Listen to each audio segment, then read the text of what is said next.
Hello ईजन lovers, welcome to my channel non stop entertainment with JB. आज हम ईजान पे माय म्यूट वाइफ स्टोरी का नेक्स्ट पार्ट सुनेंगे।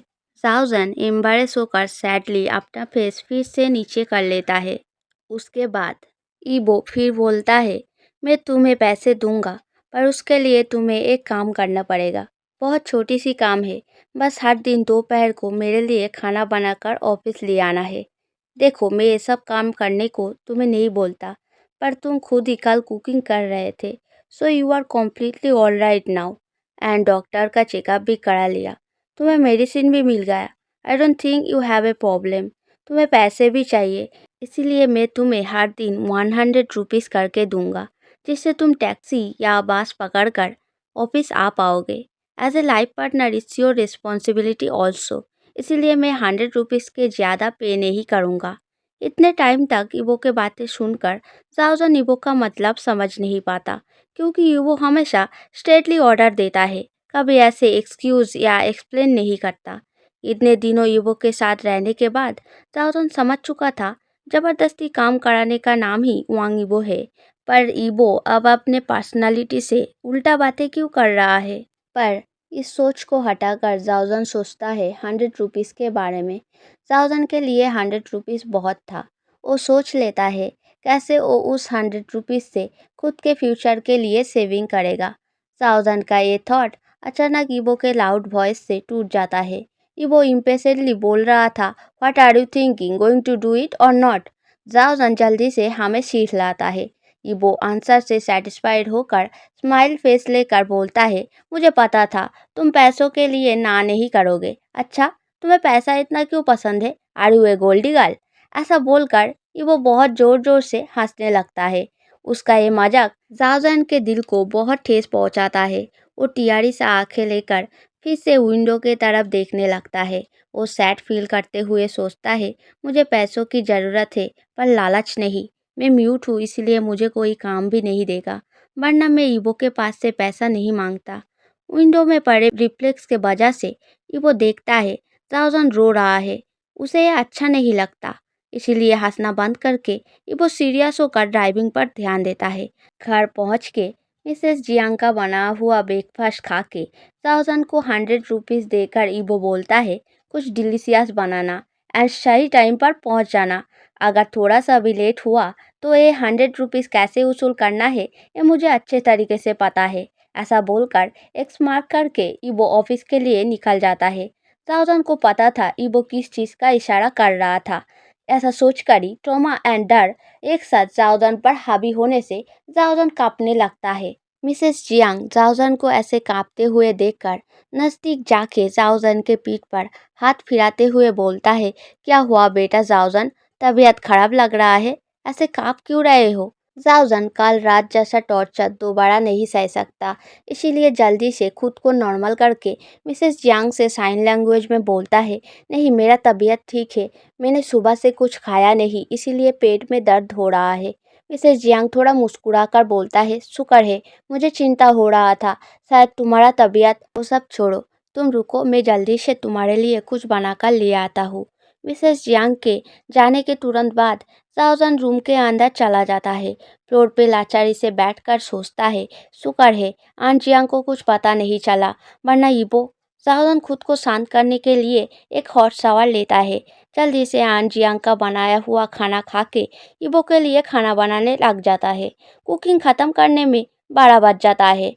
जाओजन नए कपड़े पहन के तैयार होकर सारा चीज़ पैकिंग करके एक बैग में भरकर ईबो के दिए हुए 100 रुपीज़ को लेकर बाहर जाने ही वाला था, तब जाओजन को याद आता है वो एक इम्पॉर्टेंट चीज़ लेना भूल गया।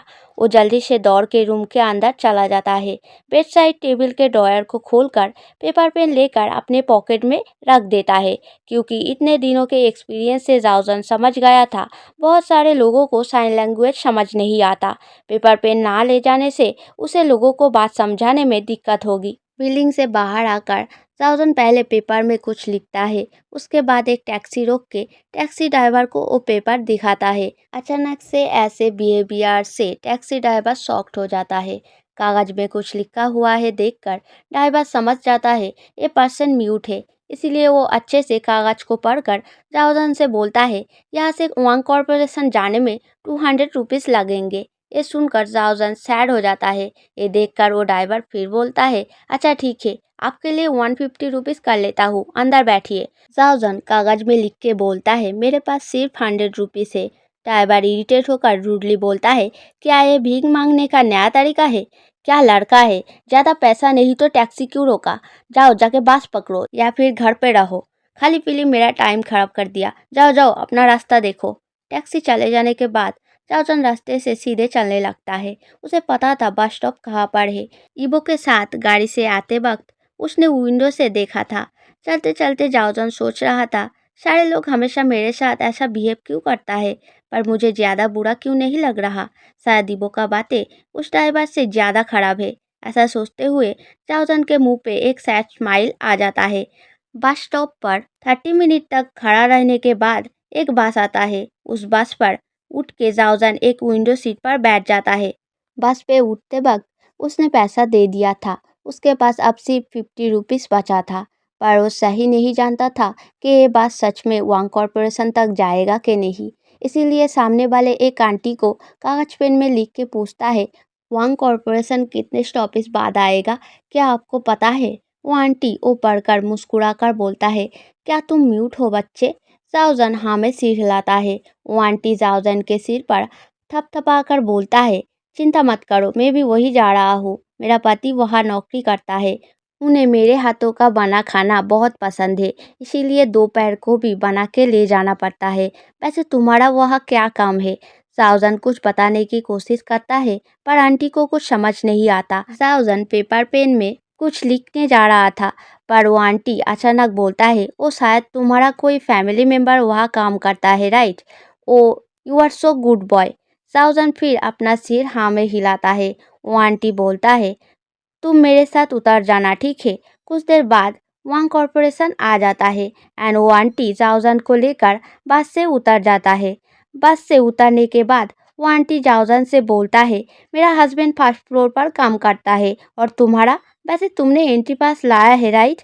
ऐसा कहते हुए वो आंटी अपने हाथों में पहने घड़ी देखकर सरप्राइज होकर बोलता है अरे 1:30 बज गया, आज तो मैं लेट हो गया। ओके बच्चे मैं चलता हूँ, वरना टिफिन टाइम ख़त्म हो जाएगा एंड वो भूखे रह जाएंगे। वो आंटी चले जाने के बाद जाओजन टियारी हुए आंखों में सोचता है क्या मैं लेट हो गया, पर मैं तो बहुत जल्दी निकला था, ऐसे कैसे? शायद सबका टिफिन टाइम अलग हो। ऐसा सोच के खुद को तसल्ली देकर जाओजन एंट्री गेट के तरफ चले जाता है।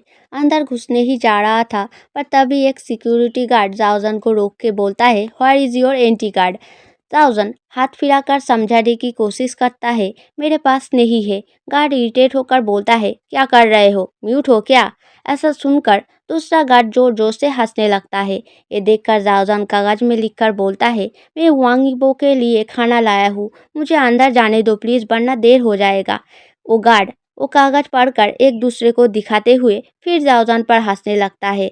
उनमें से एक गार्ड जाओजन को धक्का मार के बोलता है ए लड़का, तेरी हिम्मत कैसे हुआ हमारे बॉस इस वांग कॉरपोरेशन के मालिक को उनके नाम से बुलाने का? कौन है तू, खुद को क्या समझता है, उनका मेल वाइफ? जाओजन जल्दी से अपना सिर हाँ में हिलाता है। ये देखकर वो सारे गार्ड फिर से हंसने लगता है एंड उनमें से एक गार्ड बोलता है तेरे को क्या लगता है हम लोग बेवकूफ़ है जो तेरी इस बात पे एकदम से यकीन कर लेंगे? जाओजन फिर कागज पेन में कुछ लिखने लगता है। वो कागज जब वो उस गार्ड को देता है, वो गार्ड अब इरिटेट होकर बोलता है तूने लिखा है कि तू सच में उनकी वाइफ जाओजन है, ठीक है चलो मान लिया, तो फिर हमारे बॉस को फ़ोन करके यहाँ बुलाओ। जाओजन फिर लिखकर बोलता है मेरे पास फ़ोन नहीं है। गार्ड अब गुस्सा होकर बोलता है चलो जाओ निकलो यहाँ से, कब से बकवास कर रहे हो, हमको क्या उल्लू समझा है? हम क्या कोई भी बिलीव नहीं करेगा तुझ पर? इतने बड़े बिजनेसमैन के वाइफ के पास कोई फ़ोन नहीं, इर्द गिर्द कोई नौकर नहीं, एक पर्सनल कार नहीं, ऐसा भला कभी हो सकता है? चलो हमारा भेजा मत खाओ, अब जाओ यहाँ से, वरना धक्के मारकर निकल दूंगा।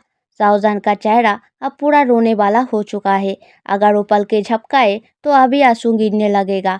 उसे समझ नहीं आ रहा था कि वो अब क्या करेगा। क्या वो घर लौट जाएगा? पर ईबो ईबो ने सुबह कहा था खाना ना पहुंचाना या देर से पहुंचाने से वो 100 रुपीज़ को दूसरे तरीके से वसूल कर लेगा, पर ये गार्ड उसे किसी भी हालत में घुसने नहीं देंगे। जाओसन ईवो की डर से घर नहीं जाता। वहीं पर एंट्री गेट से दूर बैठने के लिए एक बेंच रखा था, जहाँ पर कार ड्राइवर लोग बैठे थे, वो वहाँ जाकर बैठ जाता है। स्टोरी पसंद आया तो लाइक सब्सक्राइब करना एंड स्टोरी का नेक्स्ट पार्ट चाहिए तो नेक्स्ट पार्ट लिख के कमेंट करना। अगर इस स्टोरी से 2 न्यू सब्सक्राइब एंड कमेंट भी मिला तो मैं इसका नेक्स्ट पार्ट बहुत जल्दी लाऊंगा। ना आने से भी लाऊंगा, पर मेरी मनमर्जी से थोड़ा देर करके। एंड जो लोग छुप छुप के सुन रहे हो, आप लोगों के लिए बस यही कहूँगा, if you like it then do subscribe, like, comment, don't be scared. As a ईजान lover you have to be brave. So आज के लिए इतना ही, बाय बाय।